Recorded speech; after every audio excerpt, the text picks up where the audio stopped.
Hello student, मैं अनुभव Tiwari AIIMS digital classes में आप सभी लोगों का बहुत बहुत हार्दिक स्वागत और अभिनंदन करता हूं। हम लोगों की पार्टनरशिप फंडामेंटल पे इंटरेस्ट ऑन कैपिटल की सीरीज का ये अगला लेक्चर है। इस लेक्चर में हम लोग इंटरेस्ट ऑन कैपिटल के ट्रीटमेंट की प्रैक्टिस करेंगे। जैसा कि आप लोग को इंटरेस्ट ऑन कैपिटल कैलकुलेट करना आ चुका है और साथ में मेरे प्रीवियस लेक्चर में मैंने एक्सप्लेन कर दिया था कि ट्रीटमेंट कैसे करेंगे प्रॉफिट एंड लॉस अकाउंट में, कि प्रॉफिट एंड लॉस एप्रोप्रिएशन में प्रॉफिट होगा तब क्या करेंगे, लॉस होगा तब क्या करेंगे, डीड साइलेंट होगी या फिर प्रोविजन दे रखे होंगे। तो अब यहाँ पर उन्हीं के ऊपर हम लोग प्रैक्टिस करते हैं। इसके लिए मैंने आपको समझाने के लिए बोर्ड के ऊपर एक क्वेश्चन की कंडीशन फ्रेम करी है, उसी पर ही वेरियस कंडीशंस को सॉल्व करके देखते हैं। मैं उम्मीद करता हूं कि जिन स्टूडेंट्स को थ्योरी समझने में प्रीवियस लेक्चर में जरा सी प्रॉब्लम हुई थी तो वो इस वीडियो लेक्चर को एंड तक देखेंगे और उनका डाउट इस प्रैक्टिकल अप्रोच होने की वजह से दूर हो जाएगा। सो स्टूडेंट्स, क्वेश्चन हमने लिया है जिसमें लिखा है इंटरेस्ट ऑन कैपिटल पे कैलकुलेशन। इसके लिए ये आपके पास 1 2 3 4 बेसिक इंफॉर्मेशन है। इसी इंफॉर्मेशन के बिहाफ पर हम लोग कंडीशंस लगाएंगे। तो फर्स्ट है पार्टनर्स हमने लिए A and B, profit sharing ratio इनका है 2:3, कैपिटल ए की 30,000, बी की 20,000 और नेट प्रॉफिट जो फर्म का हो रहा है वो 3,000 है। इसका मतलब है कि ये 4 बेसिक इंफॉर्मेशन है। अब अगर इंटरेस्ट ऑन कैपिटल पे ट्रीटमेंट करना हो तब हम लोग क्या करेंगे। तो कंडीशन हमने पहले ए ली है, पार्टनरशिप डीड इज साइलेंट। इसका मतलब है कि पार्टनरशिप एग्रीमेंट साइलेंट है। तो बेटा ये बहुत ही आसान है, इसमें आपको rules followed in absence of partnership deed को देखना होता है। तो rules in absence of partnership deed क्या कहता है? बिल्कुल करेक्ट आपके मन में आया है कि ऐसी कंडीशन में no interest on capital is allowed. बस बात खत्म। तो सीधे प्रॉफिट को आप डिस्ट्रीब्यूट करेंगे कैसे? तो यहाँ पर देखिए अप्रोप्रिएशन किया गया, profit and loss appropriation account. ये डेबिट साइड, ये क्रेडिट साइड, इतना तो आप लोगों को पता ही होगा, टाइम नहीं वेस्ट करते। तो डायरेक्टली आपका by profit and loss account, profit of the year 3,000 जो कि क्वेश्चन में गिवन है।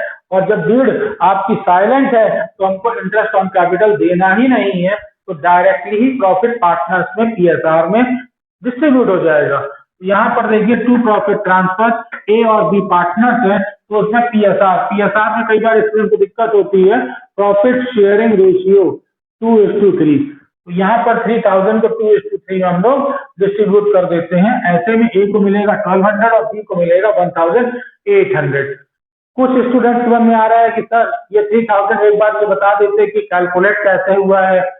करेक्ट, क्यों नहीं बेटा, बहुत जरूरी है। तो आपके पास 3,000 प्रॉफिट हुआ है, इस पे हम 2/5 करेंगे तो ए की वैल्यू आ जाएगी और 3,000 पर जब हम 3/5 की वैल्यू करेंगे तो बेटा बी की वैल्यू आ जाएगी। इस 1200 और बी की वैल्यू आ गई 1800। यही आपकी यहाँ पर वैल्यू हो गई। ये हमारा कंडीशन एक क्लियर होता है, पार्टनरशिप डीड इज साइलेंट। अब हम आगे आते हैं, अगर पार्टनरशिप डीड साइलेंट नहीं हो तब क्या हो सकता है। ऐसी कंडीशन में बी में है partnership deed provide. Partnership deed बेटा क्या प्रोवाइड कर रहा है? 5% इंटरेस्ट पर एनम। अब आपको इंटरेस्ट ऑन कैपिटल पे 5% इंटरेस्ट जो है वो कैलकुलेट करना होगा। मैंने आपको ऑलरेडी बताया था कि जब कभी भी अगर ऐसे में इंटरेस्ट दे दिया जाए तो स्टूडेंट्स को चाहिए कि वो प्रॉफिट और इंटरेस्ट ऑन कैपिटल का कंपैरिजन करके देख लें। तो इस कंडीशन में अगर हम 5% इंटरेस्ट ऑन कैपिटल बेटा कैलकुलेट करते हैं तो 2% है हमारे पास, ए और बी है। तो ए की कैपिटल आपके पास है 30,000 और बी की है 20,000। तो इसके ऊपर 5% होता है 1,500 और बी की वैल्यू होती है 1,000। इसका मतलब है टोटल इंटरेस्ट ऑन कैपिटल कितना दिया जा रहा है? 2,500। तो यहाँ पर जरूरी हो जाता है कि इंटरेस्ट ऑन कैपिटल को आप प्रॉफिट के साथ कंपेयर करके देख लें कि क्या पोजीशन है। अगर प्रॉफिट जो है वो इंटरेस्ट ऑन कैपिटल से एक्सेस हो रहा है तब तो कोई दिक्कत नहीं है, मैंने आपको ऑलरेडी बता ही रखा था। तो इस कंडीशन में भी देखिए कि जो आपका इंटरेस्ट ऑन कैपिटल है वो 2,500 आ रहा है, जब बल्कि क्वेश्चन में जो प्रॉफिट है वो आपका 3000 है। तब ऐसी कंडीशन सिंपल सी है, कोई दिक्कत नहीं है, इजीली आप profit and loss appropriation account को क्रिएट करते हैं।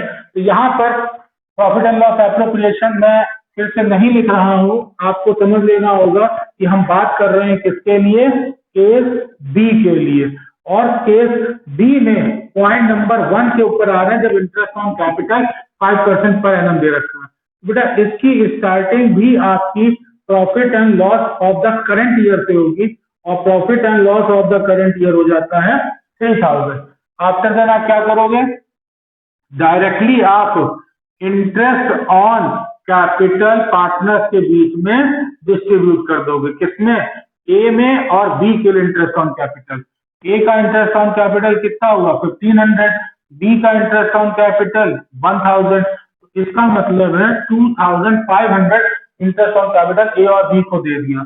अब बैलेंस करते हैं, बैलेंस करने पर जब प्रॉफिट होगा तो उसको हम ट्रांसफर कर देंगे पार्टनर्स के प्रॉफिट शेयरिंग रेशियो में। प्रॉफिट शेयरिंग रेशियो देखिए लिखा है 2:3, यहाँ पर भी हमने 2:3 में ही डिस्ट्रीब्यूट किया था। तो प्रॉफिट शेयरिंग रेशियो 2:3 में हम डिस्ट्रीब्यूट कर देते हैं प्रॉफिट को, जो बैलेंसिंग है। तो अब प्रॉफिट हमारे पास आता है कितना, 500 को 2:3 में, इसका मतलब ए को देंगे हम 200 और बी को दे देंगे हम लोग 3000। तो स्टूडेंट कहेंगे सर क्रेडिट में भी टोटल कर दीजिए, बिना टोटल के कैसे आ सकता है। बिल्कुल ठीक है, क्रेडिट में भी टोटल कर दिया जाए। तो ऐसी कंडीशन में ये आपका हो जाता है केस बी का पॉइंट नंबर 1। जब भी सॉल्व करिए तो ध्यान रखिए, स्टार्टिंग में कंपेयर कर लीजिए कि प्रॉफिट और इंटरेस्ट ऑन कैपिटल दोनों में से कौन एक्सीड कर रहा है। अगर प्रॉफिट इंटरेस्ट ऑन कैपिटल के इक्वल है या फिर प्रॉफिट उससे मोर देन है, जैसे ऐसी कंडीशन थी कि यहाँ मोर देन था, इक्वल भी होता तो भी कोई कंफ्यूजन नहीं है, तब आप बहुत इजीली कैलकुलेट करते, profit and loss appropriation account बनता और पार्टनर्स में डिस्ट्रीब्यूट कर दिया जाता।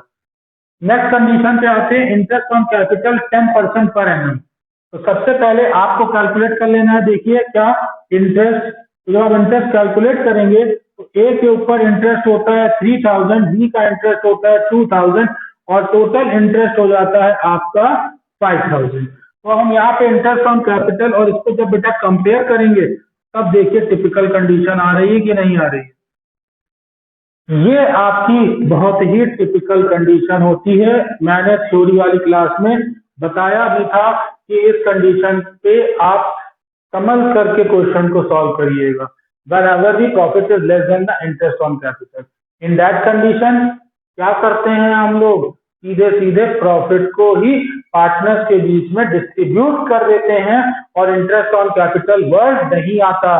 ध्यान कीजिएगा कि जब कभी भी इंटरेस्ट ऑन कैपिटल प्रॉफिट से एक्सेस हो रहा हो तो ऐसी कंडीशन में आप इंटरेस्ट ऑन कैपिटल की एंट्री पास ही नहीं करेंगे। इसका मतलब इंटरेस्ट ऑन कैपिटल दिया ही नहीं जाएगा। इंटरेस्ट ऑन कैपिटल होगा मगर इंटरेस्ट ऑन कैपिटल आपको वर्ड यूज नहीं करना है, सीधे सीधे प्रॉफिट ही डिस्ट्रीब्यूट कर देना है। तो आप कहेंगे सर इसका मतलब है कि हम 3000 प्रॉफिट्स को पार्टनर्स कैपिटल अकाउंट में डिस्ट्रीब्यूट कर देते हैं इन द रेशियो ऑफ 2:3। बिल्कुल गलत। 2:3 जो है बेटा वो प्रॉफिट शेयरिंग रेशियो है और हमको प्रॉफिट शेयरिंग रेशियो में नहीं डील करना है, हमको ये वाली कंडीशन इंटरेस्ट ऑन कैपिटल के रेशियो में डील करनी है। तो जब इंटरेस्ट ऑन कैपिटल के रेशियो में करेंगे आप कहें लो सर अब इंटरेस्ट ऑन कैपिटल रेशियो कैसे निकाले, क्वेश्चन में दे ही नहीं रखा। बेटा कोई प्रॉब्लम नहीं है, इंटरेस्ट ऑन कैपिटल के लिए पार्टनर्स की कैपिटल तो गिवन है, तो ए की कैपिटल कितनी है 30,000, बी की कैपिटल कितनी है 20,000। तो जब कैपिटल गिवन हो तो कैपिटल के बेस पर आप रेशियो निकाल लेंगे और कैपिटल के बेस पे रेशियो कितना हो गया 3:2। तो यहाँ पर इंपॉर्टेंट पॉइंट ये है कि whenever the profit is less than the interest on capital, in that condition profit is directly distributed among the partner in their interest on capital ratio। Interest on capital ratio हो जाता है 3:2। तो यहाँ पर अब हम लोग 3:2 में डिस्ट्रीब्यूट कर देंगे तो इस जगह पर ये वैल्यू हो गई कितनी 1800 और ये वैल्यू कितनी हो गई 1200। कुछ स्टूडेंट सर ये 1800 1200 कैसे आ गया, बेटा कैसे आ गया इसको देखिए बहुत इजी है। तो आपके पास बेटा 3000 प्रॉफिट दे रखा था। इस 3000 प्रॉफिट में जब हम 3/5 कर देते हैं तो इस जगह पे हमारे पास वैल्यू आ जाएगी 1800, और जब 3000 के ऊपर हम 2/5 कर देते हैं तो वैल्यू हो जाएगी 1200। तो इसीलिए 1800 जो है वो ए के लिए चला गया और बी के लिए 1200 चला गया।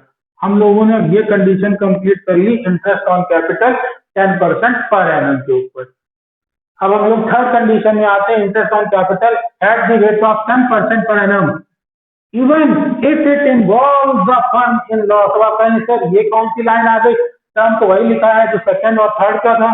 तो सेकंड में भी इंटरेस्ट रेट 10% पर एनम है और यहाँ पे भी 10% पर एनम है बेटा, मगर डिफरेंस देखिए कि लाइन गिवन है even if it involve the firm in loss. इस टर्म का मतलब अगर हम एक ही शब्द में समझें तो ये जो टर्म है even if it involve the firm in loss, तो बेटा ये रिप्रेजेंट कर रहा है किसको, चार्ज को। किसको रिप्रेजेंट कर रहा है, चार्ज को।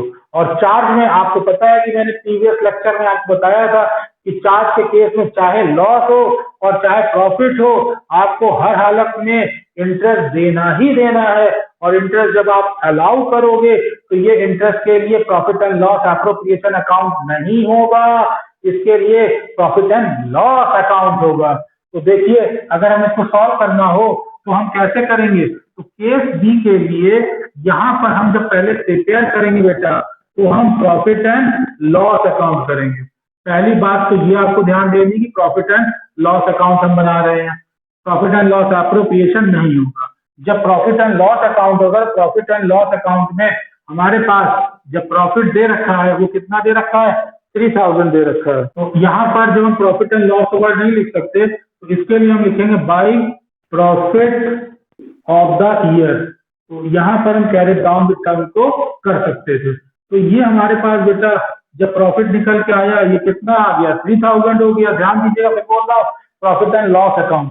अब इस जगह पर आपको इंटरेस्ट ऑन कैपिटल बेटा देना ही देना है और इंटरेस्ट ऑन कैपिटल आप हर हालत में पार्टनर्स को देंगे, क्योंकि यहाँ पर चार टर्मोलॉजी दे रखी है। तो चार टर्मोलॉजी का मतलब है कि प्रॉफिट एंड लॉस अकाउंट के थ्रू वर्क करेंगे। प्रॉफिट एंड लॉस अकाउंट में आपके पास by profit of the current year 3000, ये क्वेश्चन में गिवन है 3000। देखिए नेट प्रॉफिट, हमने नेट प्रॉफिट जो है वो 3000 करेंट ईयर का ले लिया।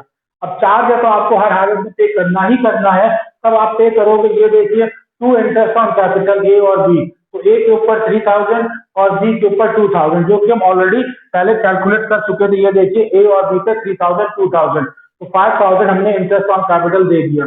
अब प्रॉफिट आपके पास दे रखा है 3000, इंटरेस्ट ऑन कैपिटल हो गया आपका कितना 5000। तो अब इस हालत में आपको लॉस हो जाता है, 3000 से ज्यादा आप दे रहे हो और ये लॉस कहाँ ट्रांसफर हो जाएगा, पार्टनर कैपिटल में हो जाएगा। बैलेंसिंग करते हैं, बैलेंसिंग करने पे लॉस हमारा आ जाता है 2000 और इस 2000 को हम लोग डिस्ट्रीब्यूट कर देंगे।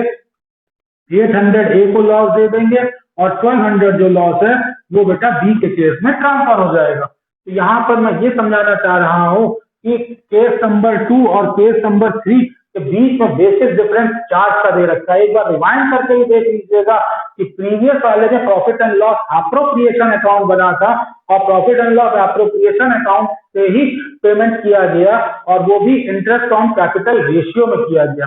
जब बल्कि इस कंडीशन में अगर आप ध्यान दीजिए तो यहाँ पर प्रॉफिट एंड लॉस अकाउंट बना और प्रॉफिट। अब क्लास में फोर्थ केस करते हैं, सेम यही कंडीशन रहेगी, interest on capital 10% per annum even if it involve the firm in loss.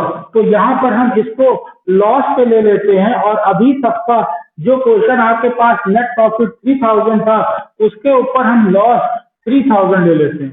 तो क्या इसका भी कोई इम्पैक्ट पड़ेगा कि अगर क्वेश्चन में लॉस दे रखा हो तो क्या हम इंटरेस्ट ऑन कैपिटल पे करेंगे या नहीं करेंगे, ये स्टूडेंट्स के मन में बहुत बड़ा प्रॉब्लम आती है। तो ये फोर्थ केस उसी पॉइंट को क्लियर करता है कि अगर क्वेश्चन में लॉस दे रखा है तब हम क्या करते हैं। तो बेटा अगर क्वेश्चन लॉस दे रखा है, थर्ड वाली कंडीशन पे आपको समझाने की कोशिश कर रहे हैं कि 10% इंटरेस्ट देना। तो पहली बात कि अगर चार्ज दे रखा है तब तो हर हालत देना ही देना है। तो बेटा ऐसी कंडीशन में क्या होगा, अब 3000 अगर लॉस दे रखा है तो एक बात तो क्लियर हो गई कि चार्ज के केस में हम लोग प्रॉफिट एंड लॉस अकाउंट से क्वेश्चन को सॉल्व करते हैं। तो बेटा इसीलिए देखिए प्रॉफिट एंड लॉस अकाउंट के सेगमेंट में सबसे पहले हम लिख लेंगे to loss of the year.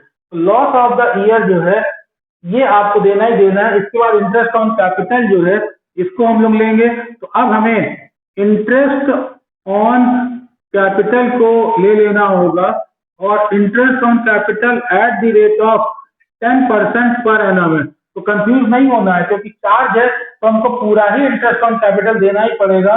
10% है तो इसका मतलब ए को भी हम लोग इंटरेस्ट ऑन कैपिटल देंगे, मीन्स 3000 ए के लिए, 2000 बी के लिए। तो ओवरऑल इंटरेस्ट ऑन कैपिटल जो है वो 5000 को दे दिया जाएगा। अब कुछ और पेमेंट नहीं करना, बैलेंस करते हैं। बैलेंस करते समय देखिए बेटा ये वैल्यू ऑफ 8000 हो जाती है। तो पार्टनर्स को इस 8000 का डिस्ट्रीब्यूशन हो जाएगा। तब हम यहाँ लिखेंगे by loss transfer to partners capital, इसमें ए के लिए और साथ में बी के लिए। तो बेटा ये 8000 जो है ये अब पार्टनर्स के बीच में बेटा डिस्ट्रीब्यूट हो जाएगा। लॉस आ जाता है 8000 और इस 8000 को हम लोग प्रॉफिट शेयरिंग रेशियो में डिस्ट्रीब्यूट करेंगे। प्रॉफिट शेयरिंग रेशियो देख लीजिए 2:3 है, तो ये 8000 2:3 में डिस्ट्रीब्यूट हो जाएगा। कैसे? 2/5 कर देंगे तो इस तरीके से 3200 ए की वैल्यू आ जाएगी। इसी ही तरीके से 8000 पे जब हम 3/5 कर देंगे तो 4800 जो है वो वैल्यू बी के लिए आ जाएगी। तब मन में आता है सर तो क्या हमको एग्जामिनेशन में इसी तरीके से बोर्ड में करके दिखाना पड़ेगा? नहीं बेटा, ये पार्ट जो है आपका वर्किंग नोट का होता है, इसलिए लिखा था आपको ये करके नहीं दिखाना है। इसको वर्किंग नोट पे कहीं पर भी कैलकुलेट कर लीजिएगा। सोल्यूशन आपका इस तरीके से रहेगा जिसमें आपको शो करना है। तो भी आपने देखा हमारे पास केस नंबर 4 कि अगर लॉस हो रहा है कब? जब केस नंबर 3 की कंडीशन लगी हो। तो केस नंबर 3 की कंडीशन में आपने 4 को देख लिया कि प्रॉफिट नहीं लॉस है। तो मैं उम्मीद करता हूं कि इंटरेस्ट ऑन कैपिटल से रिलेटेड जो आपके डाउट्स हैं वो यहाँ पर क्लियर हो गए होंगे कि अगर डीड में गिवन नहीं है तब हम क्या करेंगे, और अगर डीड साइलेंट नहीं है और चार्ज है तब ऐसी कंडीशन में क्या करेंगे, और अगर चार्ज है तो प्रॉफिट और लॉस हो तो हम क्या करेंगे, अगर इंटरेस्ट का रेट हमारा प्रॉफिट से एक्सेस हो रहा हो तो हम क्या करेंगे, जब हमारा इंटरेस्ट का रेट प्रॉफिट से कम हो रहा हो तो हम क्या करेंगे, और किस कंडीशन में हमें profit and loss account prepare करना है, और किस कंडीशन में प्रॉफिट एंड लॉस एप्रोप्रिएशन से इंटरेस्ट ऑन कैपिटल को ट्रीट करेंगे, किस कंडीशन में हम लोग प्रॉफिट शेयरिंग रेशियो को ना लेकर के इंटरेस्ट ऑन कैपिटल के रेशियो को लेंगे। ये सबसे इंपॉर्टेंट पॉइंट है। मैं उम्मीद करता हूं कि आपके डाउट काफी हद तक क्लियर हो गए होंगे। आप सभी लोगों ने इतनी देर तक का समय दिया, इसका मैं बहुत बहुत शुक्रगुजार हूँ। फिर नेक्स्ट वीडियो पे आपसे मिलता हूँ, तब तक के लिए जय हिंद जय भारत।